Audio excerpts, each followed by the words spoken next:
सत्ता में बैठे हुए लोग जब अंबेडकर को याद करने लग जाए तो समझना चाहिए खतरा बहुत बढ़ गया है।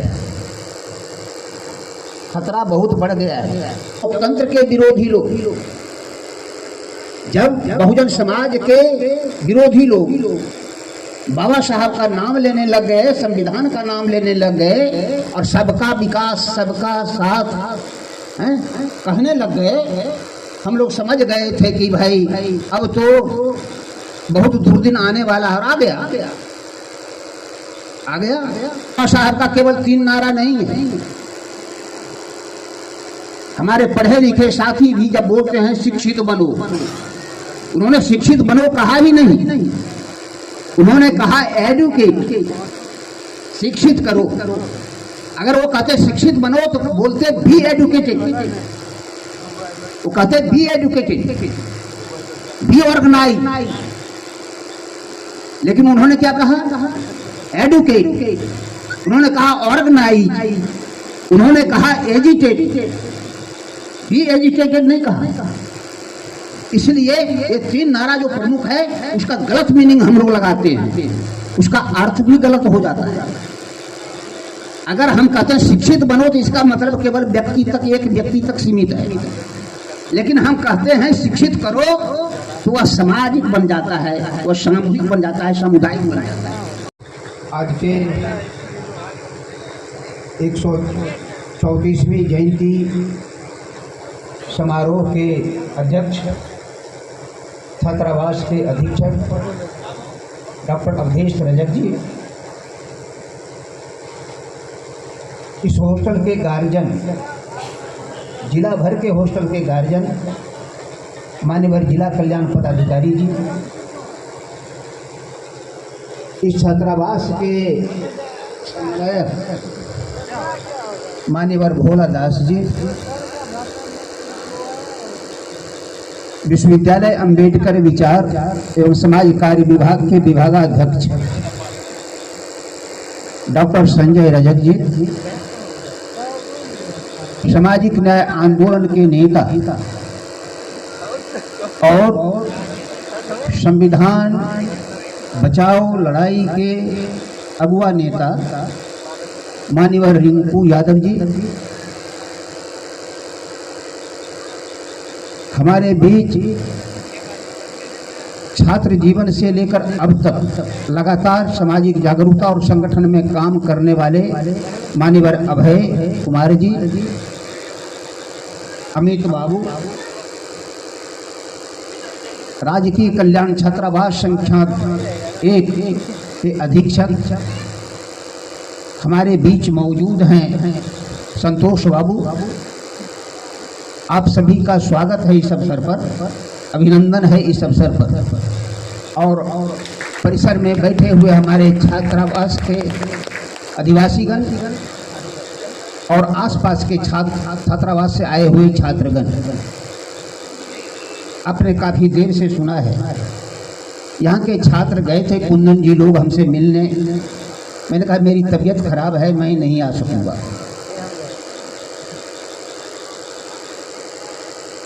बाद में मैंने विचार किया कि कुछ समय के लिए ही सही, लेकिन मुझे जाना चाहिए वहाँ।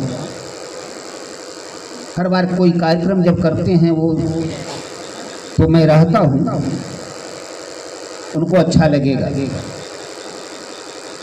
बाबा साहब पर आज सुबह से ही चर्चा हो रही है देश में और दुनिया के देशों में। अब तो बड़ी बात हो गई है, जिस ओर इशारा किया था रिंकू जी ने,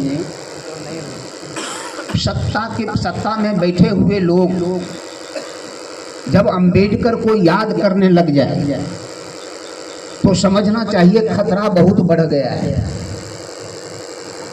खतरा बहुत बढ़ गया है। आज़ादी के बाद जिस एक महापुरुष की जयंती सत्ता के लोगों ने मनाया पूरे देश भर में और संस्थाएं स्थापित की थी, उनका नाम महात्मा गांधी है। और ऐसा करके उन्होंने महात्मा गांधी को आम जनता से दूर कर दिया, जो सत्ता के नज़दीक होंगे वो आम जनता से दूर होना ही होना है, इसकी पूरी अंदेशा है, पूरी संभावना है। इसलिए जब संविधान विरोधी लोग और बाबा साहब के विरोधी लोग, जब लोकतंत्र के विरोधी लोग, जब बहुजन समाज के विरोधी लोग बाबा साहब का नाम लेने लग गए, संविधान का नाम लेने लग गए और सबका विकास, सबका साथ कहने लग गए, हम लोग समझ गए थे कि भाई अब तो बहुत दुर्दिन आने वाला है। और आ गया 5 किलो अनाज 85 करोड़ लोगों में, 82 करोड़ लोगों में बांट रहे हैं। यानी गरीबी जहाँ थी उससे गरीबी बढ़ गई। कहने का है गरीबी रेखा के नीचे इतने लोग हैं, लेकिन अनाज कितने लोगों को दे रहे हैं? 62% से अधिक लोगों को दे रहे हैं। यह देश विकास किया है कि ह्रास किया है? यह देश आगे बढ़ा है कि पीछे गया है? यह देश गरीबी के दलदल में गया है कि अमीरी की ओर बढ़ा है? ये समझना जरूरी है हमारे लिए। हम ऐसे समय में बाबा साहब डॉक्टर अम्बेडकर को याद कर रहे हैं। ऐसे समय में इतनी खराब हालत, उस समय जब शिक्षा का प्रसार नहीं था, जब लोकतंत्र की स्थापना नहीं थी इस देश में, संविधान का शासन नहीं था, अंग्रेजों का शासन था, मुगलों का शासन था, उस समय भी इतनी खराब अवस्था नहीं थी जितनी खराब अवस्था अभी है। आज क्यों है खराब? जब दुनिया के देश विकास के चतुर्दिक रास्ते तय कर रहे हैं, हमारा देश कहाँ उलझा हुआ है? मंदिर और मस्जिद में उलझा हुआ है। कहाँ उलझा दिया? मंदिर और मस्जिद में, गिरजाघर में उलझा दिया है। अब तो मस्जिदों के नीचे मंदिर खोजी जा रही है। हमारा एजेंडा क्या होना चाहिए? बाबा साहब अगर जीवित होते आज, तो उनका एजेंडा क्या होता? कहता हर मंदिर के नीचे खुदाई करो, बौद्ध विहार मौजूद है। हर मंदिर के नीचे खुदाई करो, जितने भी शिव के पुराने मंदिर हैं सब बौद्ध विहारों पर बने हुए हैं। देवघर का मंदिर हो, ये बूढ़ानाथ मंदिर हो, वो तिरुपति का मंदिर हो, वो अयोध्या का मंदिर, राम का मंदिर हो। अयोध्या राम के मंदिर के नीचे कुछ मिला था क्या? केवल बौद्ध अवशेष मिला। बेईमानी किया, गद्दारी किया न्यायाधीश ने, चीफ जस्टिस ने और सुप्रीम कोर्ट ने गद्दारी किया इस देश की जनता के साथ, बहुजनों के साथ। उसने न्याय नहीं किया है, अन्याय किया है। और ऐसा करके उन्होंने हमारे आंखों में धोखा दिया है, भगवान के नाम पर, पूजा पाठ के नाम पर धोखा दिया है। इसलिए बाबा साहब डॉक्टर अम्बेडकर ने कहा था धर्मनिरपेक्षता। लोकतंत्र का क्या पहचान है? कोई विदेश लोकतांत्रिक है, वहां धर्मनिरपेक्षता है कि नहीं है?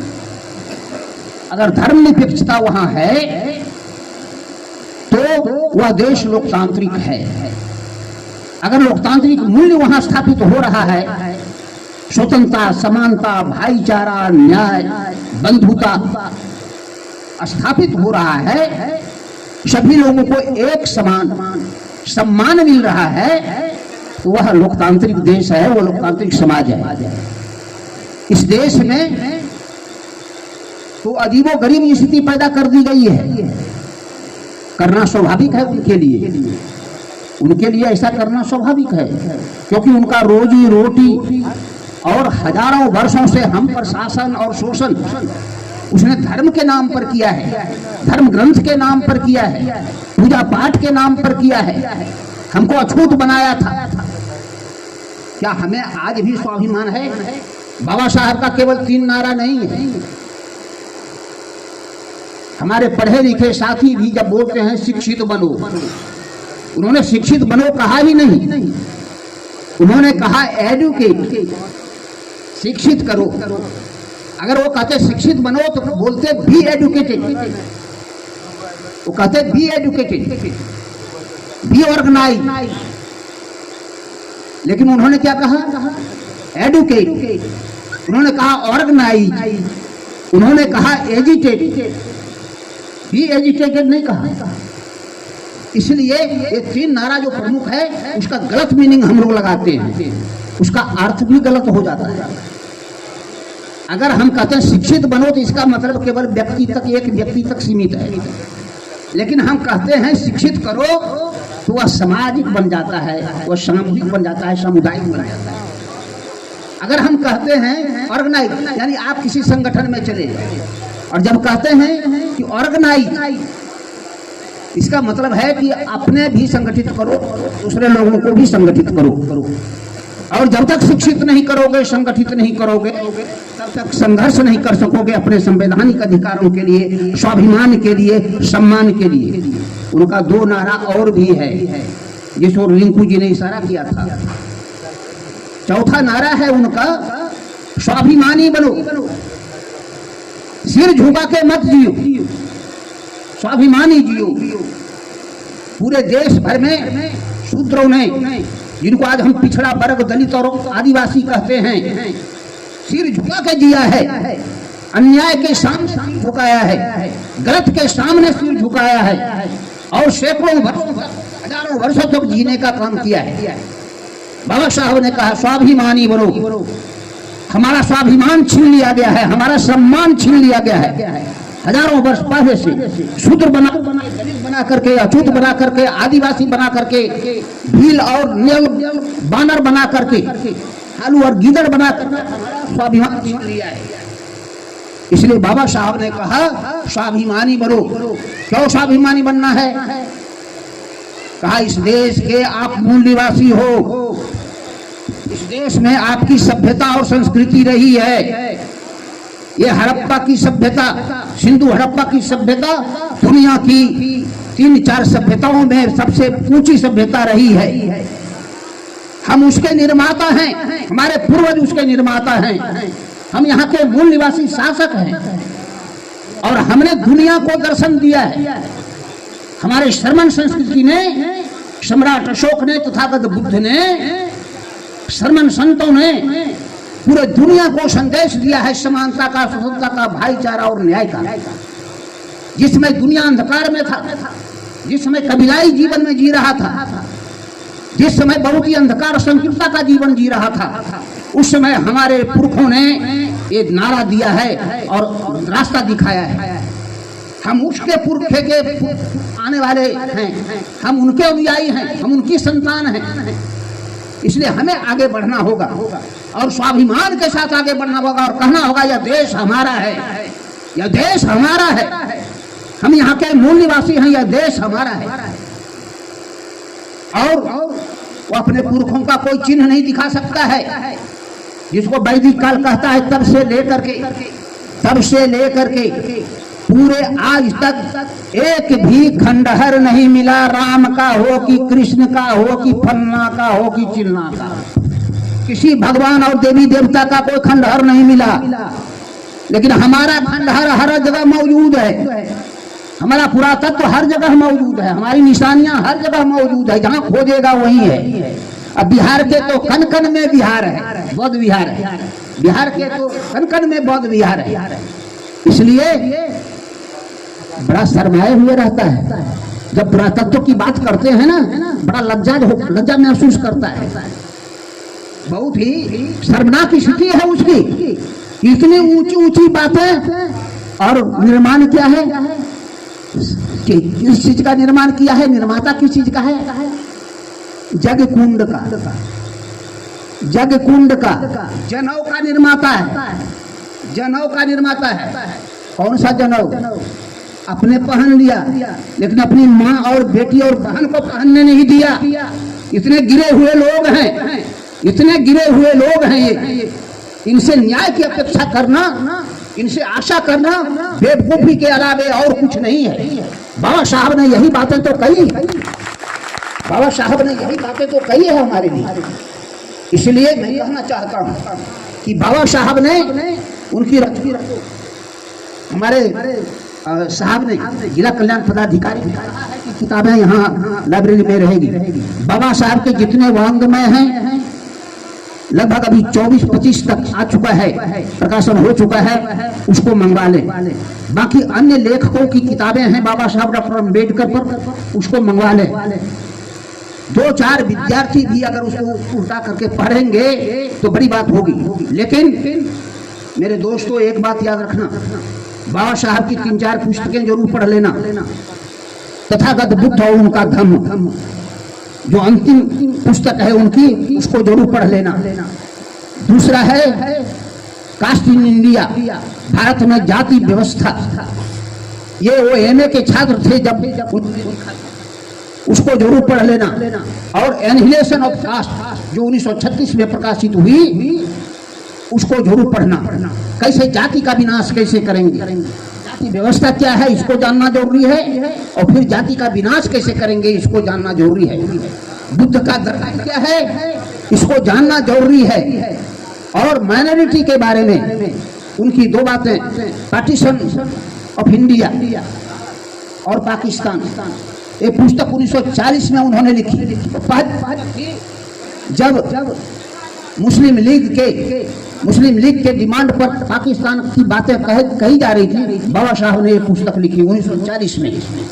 उसके बाद डॉक्टर राजेंद्र प्रसाद ने लिखी, लेकिन बाबा साहब ने पहले पुस्तक लिखी है। अछूत कौन और कैसे, हम अछूत कैसे बने, शूद्र कौन और कैसे, 1946 में लिखा उन्होंने। 1948 में अछूत कौन और कैसे लिखा। पढ़ोगे नहीं, समझोगे नहीं, अध्ययन नहीं करोगे, जवाब कैसे दोगे। जवाब देने के लिए, दुश्मनों को जवाब देने के लिए आपके पास ज्ञान चाहिए। और ज्ञान के साथ क्या चाहिए, केवल ज्ञान से जवाब नहीं होता है, बुद्धि से जवाब बनता है। बुद्धि कैसे आती है, जब ज्ञान के साथ विवेक मिल जाता है। जब ज्ञान के साथ विवेक मिल जाता है तब बुद्धि बनती है, बुद्धि ऐसे नहीं बनती है। अनेक विद्वान को देखिएगा, अपने विषय का बहुत बड़ा विद्वान है, लेकिन दुनियादारी के बारे में, बुद्धि विवेक के बारे में कोई ज्ञान नहीं है उनके पास। उदाहरण के तौर पर आप समझ सकते हैं, अत्यंत पिछड़ी जाति से हमारे कुलपति आते हैं जवाहरलाल नेहरू जी। हमारे जवाहरलाल नेहरू जी अत्यंत पिछड़ी जाति से आते हैं।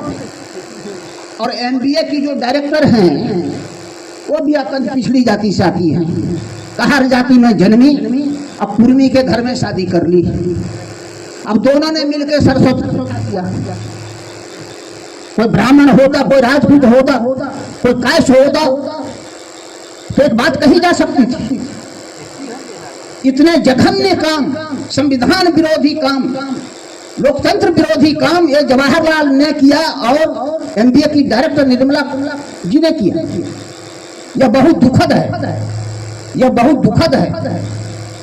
और इसलिए कहना चाहता हूं कि पढ़ लिख करके भी लोग गोबर समझ रहे हैं, गोबर गिनता है, पढ़ लिख करके भी लोग गिनता है। अगर यह देखना हो तो कुलपति को देख लीजिए कैसे गोबर गिनता है। ये स्थितियां हैं हमारे नौजवान, हमारे छात्र, हमारे शिक्षक संघ के नेता। ये शिक्षक संघ तो क्या कहें, बहुत ही खराब स्थिति में है, कहना कुछ मुश्किल है उनके लिए। एक आपत्ति भी दर्ज नहीं किया जब धर्मनिरपेक्षता हो रहा था। क्या मुस्लिम का मस्जिद कोई बनने देगा, क्या मुस्लिम का, ईसाई का कोई गुरुद्वारा बनने देगा, क्या सिख गुरुद्वारा बनने देगा किसी विश्वविद्यालय विभाग में?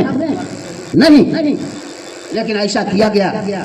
और किस सरस्वती का तस्वीर रखा है वहां, मूर्ति लगाया, जिस सरस्वती की कोई शिक्षा नहीं है। इतना बेवकूफ लोग हैं ये प्रोफेसर लोग, इतना भी नहीं जानता है कि उस सरस्वती की कोई शिक्षा नहीं है।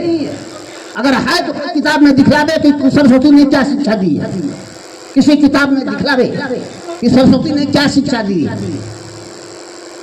इतने बेवकूफ लोगों के बीच में भी हम लोग रहते हैं। बाबा साहब ने इसीलिए कहा, केवल पढ़ लिख करके पद पर चले जाने से कोई बड़े नहीं हो जाते। जिनके पास बुद्धि और विवेक नहीं है, जिनको सोचने समझने की क्षमता नहीं है, जो दोस्त और दुश्मन के बीच में पहचान नहीं कर पाता, जो अच्छाई और बुराई के बारे में नहीं सोच सकता है, वह पढ़ा लिखा है या नहीं है कोई अंतर नहीं पड़ता है।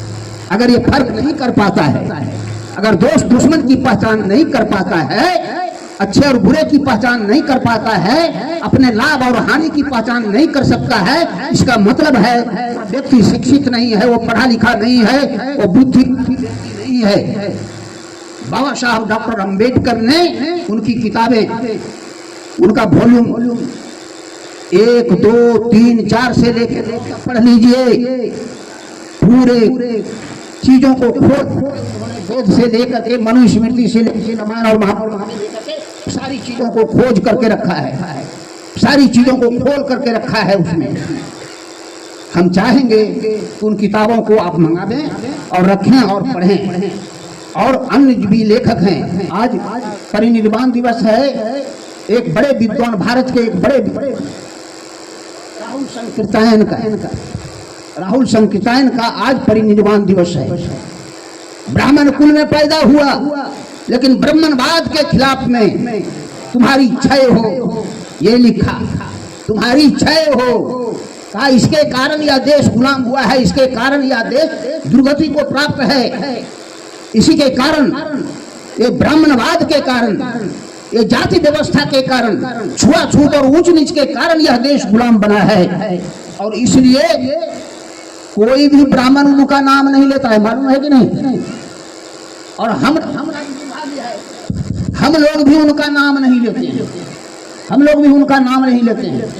जिस समय डॉक्टर अंबेडकर झंडा खड़े किए हुए थे, उसी समय राहुल संकीर्तन भी झंडा खड़े किए हुए थे ब्राह्मणवाद के खिलाफ में, ब्राह्मणवाद के खिलाफ में। बौद्ध धर्म के जितने धर्म ग्रंथ हैं, सब पर राहुल ने अनुवाद किया है हिंदी। और जानते हैं, तिब्बत जाकर के, तिब्बत से जाकर गधे पर लाद करके बौद्ध ग्रंथों, पांडुलिपियों को लाया था नालंदा के संग्रहालय में और उसका अनुवाद किया था। हमें याद रखना चाहिए, आज का दिन हमारे लिए बहुत ही गौरवमय दिन है। आज राहुल संकीर्तन हमारे बीच में नहीं है। कई भाषाओं के विद्वान किसी से डरने वाले नहीं।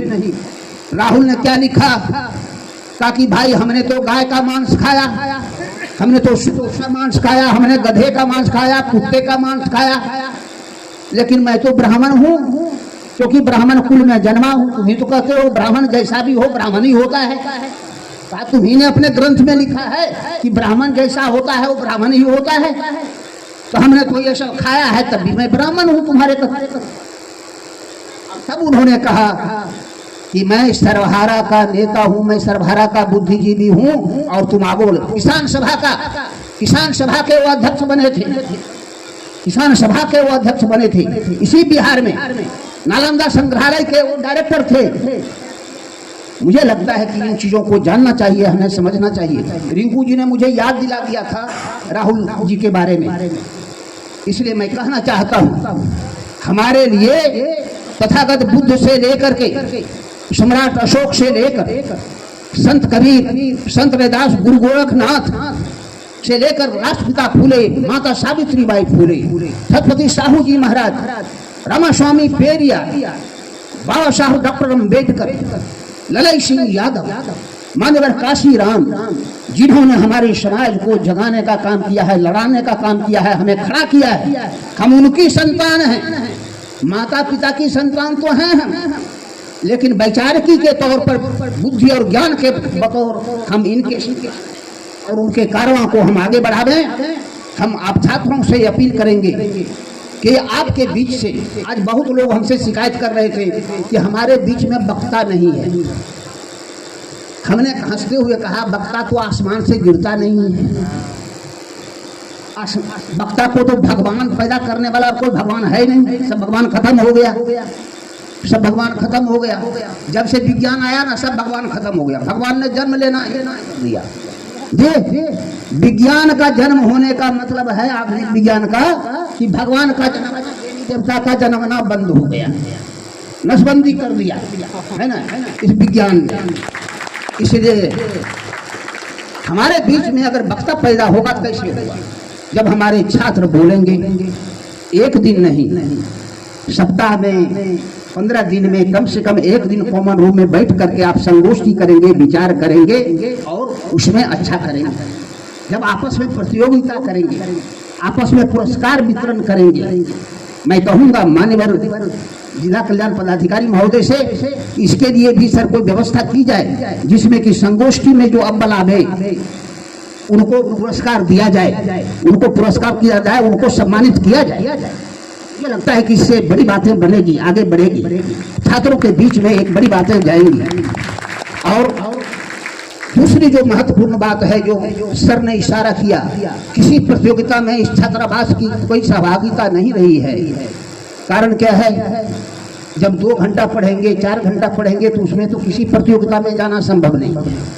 मैं पहले भी जब तक मैं छात्रावास अधीक्षक रहा तब भी मैं कहता था 8 घंटे 10 घंटे पढ़ो, आगे बढ़ जाओ, और आगे बढ़ोगे नहीं ज्ञानी बन जाओगे, बुद्धिमान बन जाओगे, विवेक जग जाएगा, कॉन्फिडेंस पैदा होगा। कॉन्फिडेंस की बात कह रहे थे, स्वाभिमान कहाँ से पैदा होता है?